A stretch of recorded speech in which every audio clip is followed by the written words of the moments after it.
The mop hit the floor with a wet slap, echoing through the empty corridors of the Naval Special Warfare Training Center in Coronado. Frank Mitchell had been cleaning these halls for 3 years now, arriving before dawn and leaving after sunset, invisible to the young SEALs who rushed past him like he was part of the furniture.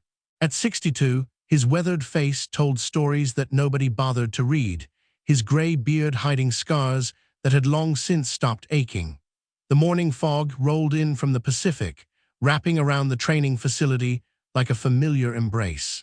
Frank pushed his cart through the main gym, where pull-up bars stretched toward fluorescent lights and heavy bags hung like silent sentinels. This place breathed discipline and brotherhood, two things he understood better than most people realized. "Morning, Frank," called out Petty Officer Rodriguez, one of the few who acknowledged his existence with more than a grunt. The young SEAL was early for PT, still dripping with yesterday's determination and today's anxiety about Hell Week approaching. "Morning, son," Frank replied, his voice gravelly from years of cigarettes he'd quit smoking a decade ago. He watched Rodriguez check his gear with the methodical precision that separated the wannabes from the warriors. The kid had potential. Frank could see it in the way he moved, the way his eyes never stopped calculating.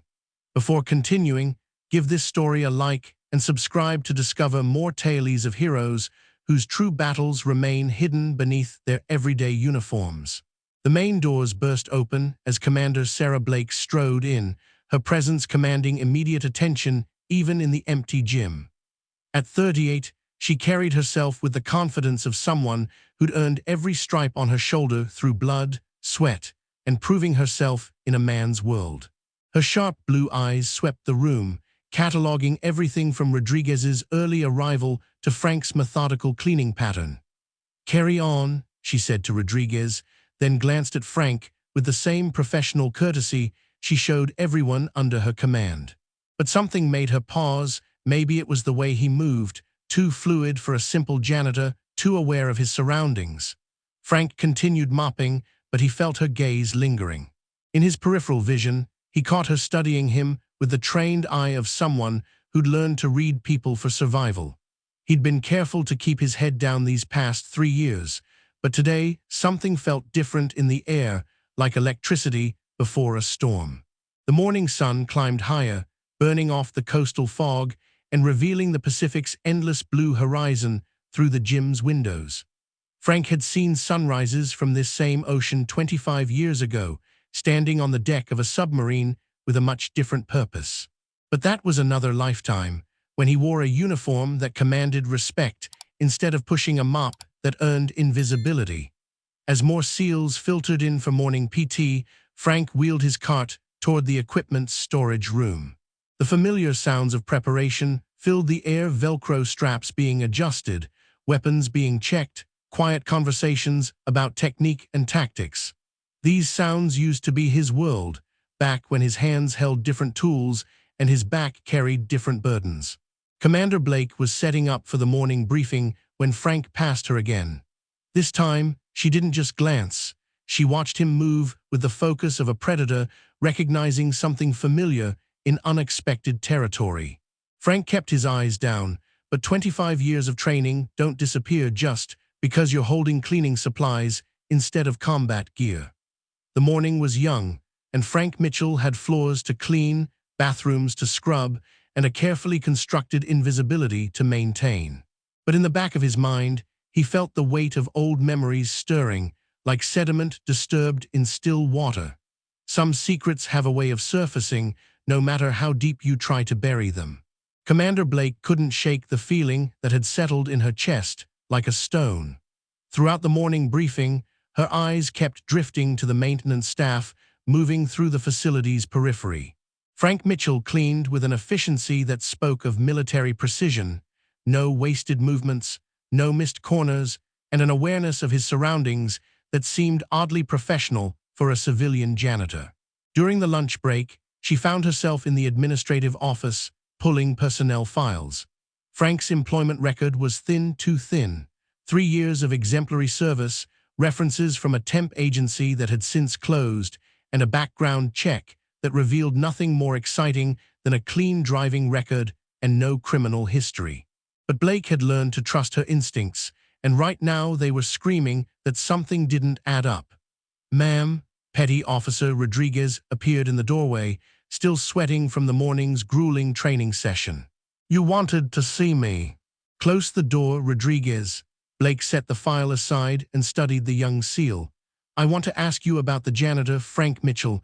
You talk to him regularly." Rodriguez shifted uncomfortably. "Yes, ma'am, he's different from the other maintenance staff.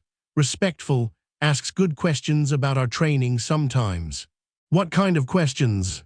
"Nothing classified, ma'am, just, he seems to understand things. Like when I was struggling with underwater navigation techniques, he mentioned something about using natural currents that actually helped. Said his grandfather was a fisherman." Rodriguez paused. "But the way he explained it, it was more technical than you'd expect from fishing stories." Blake nodded slowly. Her grandfather had been a fisherman too, and she'd never heard him use terms like tactical underwater approach vectors. That afternoon, Blake found herself observing Frank more closely during combat training exercises. The SEALs were practicing close-quarters combat scenarios, and she noticed something peculiar. Every time the action moved near Frank's work area, he positioned himself with clear sightlines to exits and potential cover points.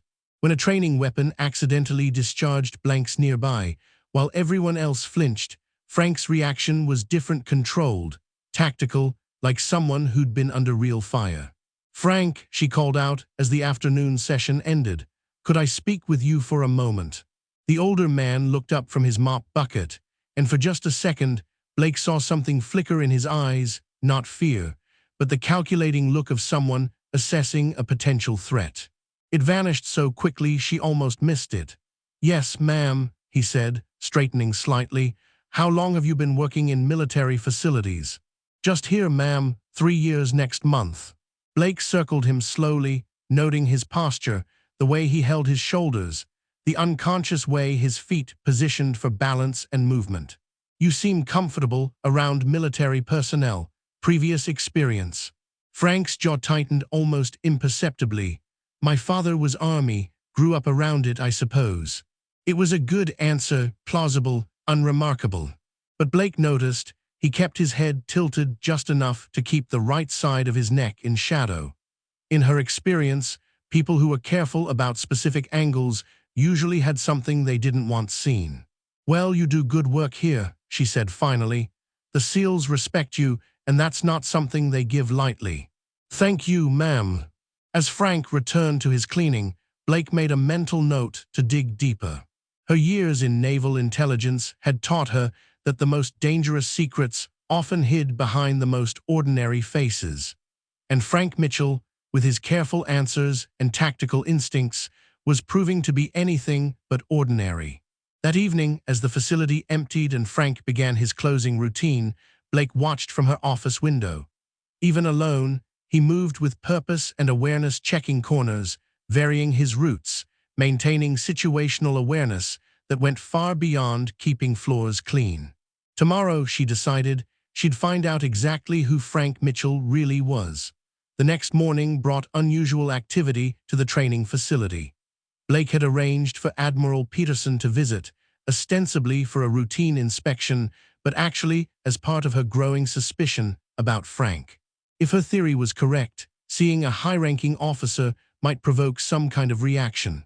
Frank arrived at his usual time, 500 hours military precision disguised as dedication to the job. Blake watched from the security office as he went through his morning routine, noting how he unconsciously cleared each room before entering, how his eyes swept for threats that shouldn't exist in a friendly facility.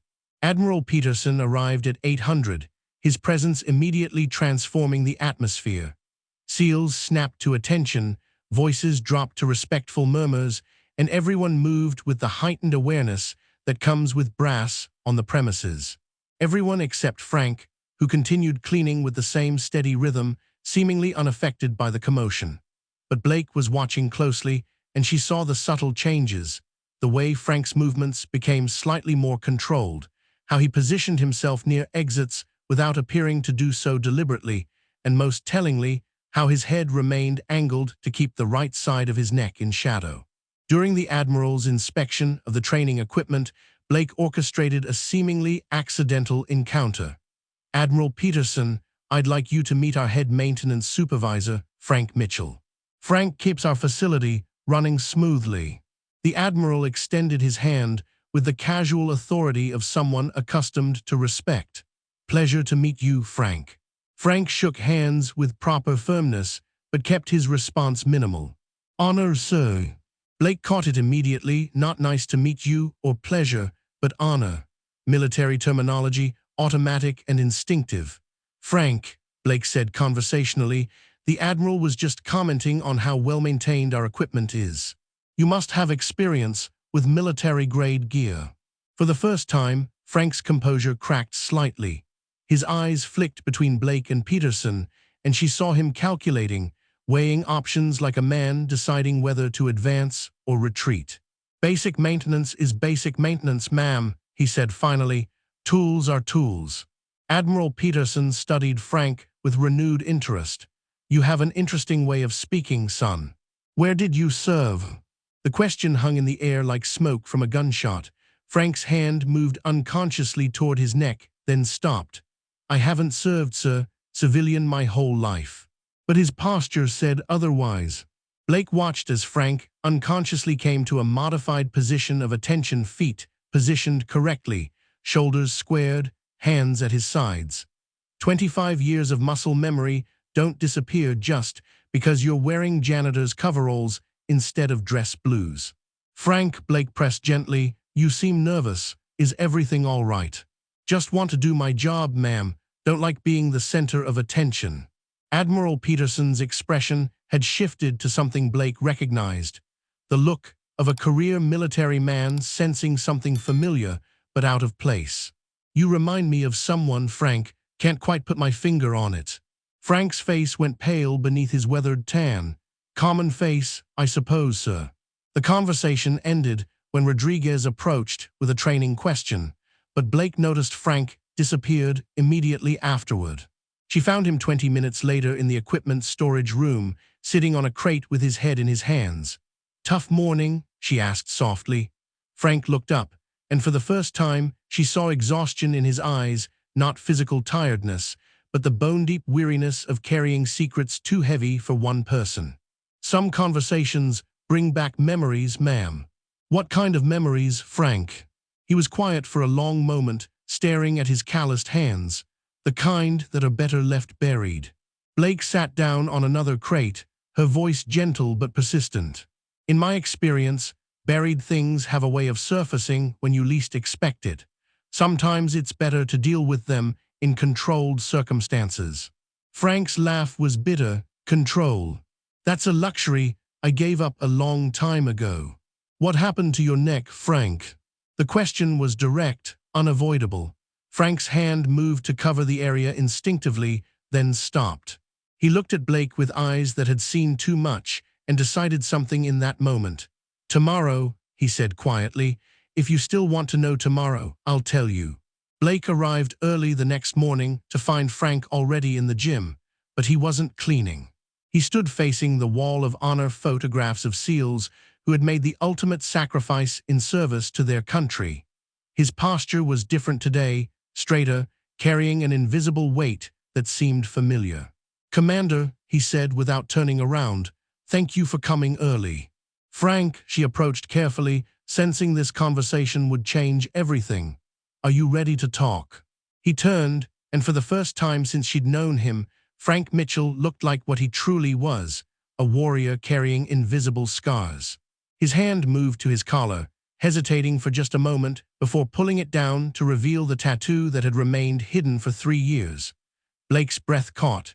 Inked in faded blue and black was the distinctive trident of a Navy SEAL, accompanied by dates and coordinates that told a story of service, sacrifice, and secrets. Below it, barely visible, were the words honor, courage, commitment, and a string of numbers that Blake recognized as a mission designation from Operation Enduring Freedom. "Master Chief Petty Officer Frank Mitchell," he said quietly. 22 years active duty, Naval Special Warfare Development Group, retired 2018. He paused, his voice carrying the weight of memories. Or that's what the official record says.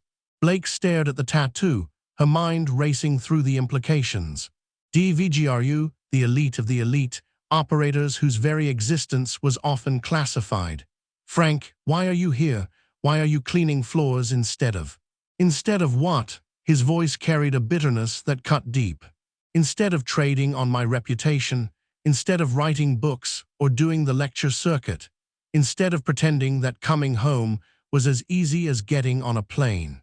He walked to the windows overlooking the training yard, where young SEALs were beginning their morning PT. You see these kids, Commander? They remind me of myself 25 years ago. All fire and confidence, believing in the mission, trusting their training, certain they're invincible. What changed that? Frank was quiet for a long moment.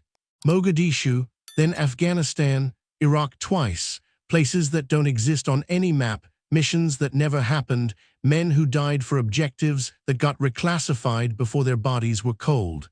He touched the tattoo gently. This ink represents 15 years of believing I was making a difference.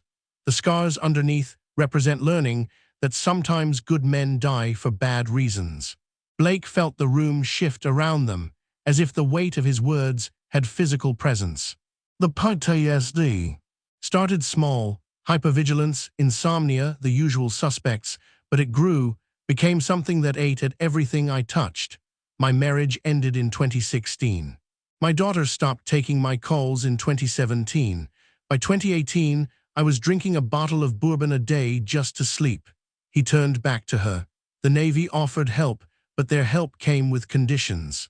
Evaluations, reports, career implications. I was a liability with top-secret knowledge and a breaking mind. So you disappeared. Officially retired with full honors and a clean record. Unofficially, I became Frank Mitchell, maintenance worker, invisible and harmless. He gestured around the facility, but I couldn't stay away completely. This place, these people, it's the only family I have left. Blake processed the revelation, understanding now why her instincts had been screaming warnings. Frank, there are programs, support systems. For normal veterans, yes. For ghosts like me, he shook his head. Commander, I've done things in service to this country that would give you nightmares. I've saved lives and taken lives, sometimes in the same hour. The world is safer because of missions I've run, but I'm not safer because I ran them. The morning sun was climbing higher, and soon the facility would fill with the energy of young warriors preparing for their own encounters with darkness. Frank straightened his janitor's uniform, transforming back into the invisible man who cleaned their floors and protected their dreams. So now you know, he said simply. The question is, what happens next?